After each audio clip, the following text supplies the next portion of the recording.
Hello, welcome you all in the e-learning of TTC and LRDC.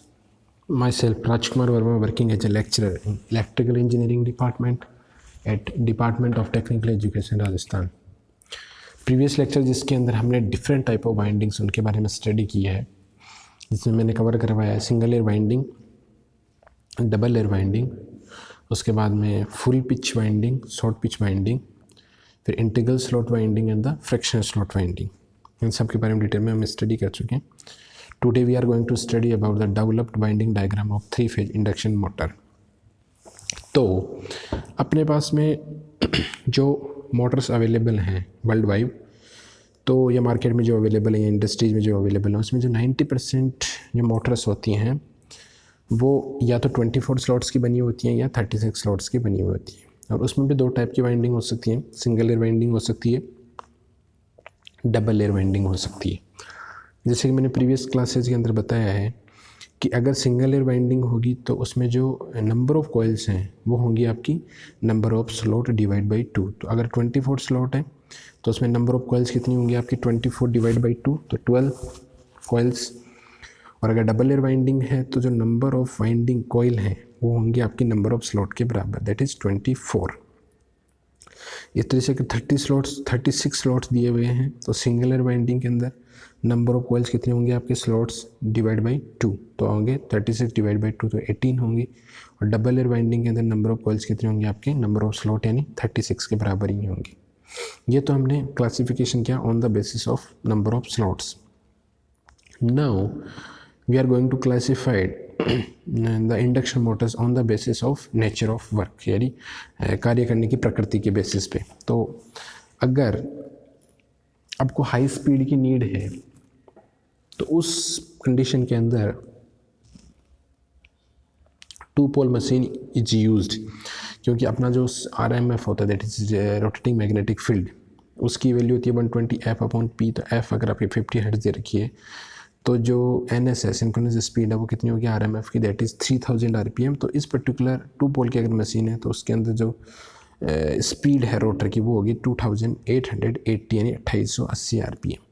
इस तरीके से अगर मीडियम स्पीड की अगर नीड है आपको तो नंबर ऑफ पोल्स की ज़रूरत होगी 4, और स्पीड कितनी होगी आपकी 1440 RPM। इस पर्टिकुलर पोल्स के ऊपर आपका जो RMF होगा that will be 1500 RPM। And the last one is the 6 पोल। अगर 6 पोल मशीन है तो आपका जो रोटेटिंग मैग्नेटिक फील्ड है वो होगा आपका 1000 RPM, और इस पर्टिकुलर स्पीड के ऊपर आपकी जो इंडक्शन मोटर है उसकी स्पीड अप्रॉक्सीमेटली होगी 960 RPM और लो स्पीड के लिए कंसिडर की जाती है।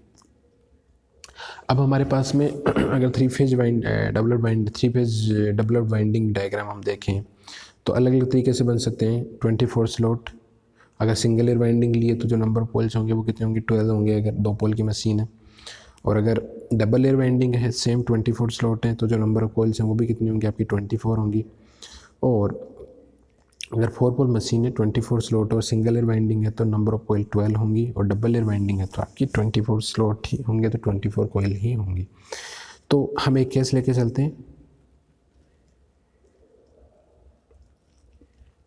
उसी के बेसिस के ऊपर हम डेवलप वाइंडिंग डायग्राम हम डिज़ाइन करते हैं। ओके, तो हमने केस लिया है कि 24 स्लॉट है आपके पास में और 12 कोयल है, क्योंकि सिंगल एयर वाइंडिंग है तो 12 कोयल होंगी, और 4 पोल है। तो स्लॉट पर पोल कितना हो गया 24/4 दैट इज़ 6। तो सबसे पहले जो वाइंडिंग स्टार्ट होगी it will start from number of slot 1। तो हमने सबसे पहले क्या किया 24 स्लॉट्स बनाए पेपर पर, देन पहली वाइंडिंग होगी 1 से लेके 6 तक जाएगी, क्योंकि आपका जो स्लॉट पर पोल है वो है 6 है, यानी 6 स्लॉट्स को कवर करेंगी। तो पहली से स्टार्ट हुई, देन काउंटिंग करेंगे तो 6 तक जाएंगी। उसके बाद में चूंकि ये सिंगल एयर वाइंडिंग है तो हम क्या करेंगे एक स्लॉट छोड़ेंगे और दूसरे स्लॉट से हम दूसरी वाइंडिंग स्टार्ट करेंगे, मतलब वाई फेज की। तो 3 नंबर स्लॉट से हमने स्टार्ट किया, 3 नंबर से स्लॉट से स्टार्ट करने के बाद में ये कहाँ तक जाएगी 3 नंबर स्लॉट से स्टार्ट करने के बाद में 3 नंबर से ये स्टार्ट हुई और ये जाएंगी आपकी 8 नंबर तक, ठीक है। उसके बाद में हम एक स्लॉट और छोड़ेंगे, उसके बाद में जो बी फेज है उसकी बनाएंगे तो 5 नंबर से स्टार्ट की और ये जाएंगी आपकी 10 नंबर तक, ठीक है। तो इस तरीके से 3 वाइंडिंग आपकी बन गई है।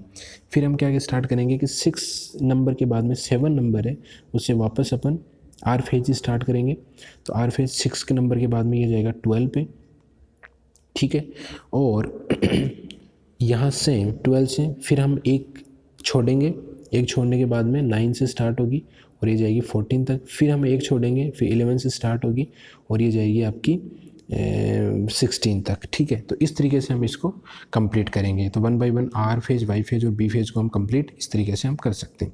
लास्ट में हम क्या करते हैं कि जब ये आपकी वाइंडिंग इस तरीके से डिज़ाइन हो जाएगी, यहाँ पे लास्ट में देखो कि हम ये चीज़ दे सकते हैं कि एक एक्चुअली ये जो आपका वाई फेज है, ये वाई फेज यहाँ से स्टार्ट हुआ है लेकिन ये यहाँ पे कंप्लीट नहीं होगा, तो 1 2 3 4 एंड 5 एंड 6, तो ये 6 नंबर स्लॉट से यहाँ पे एंट्री करेगा।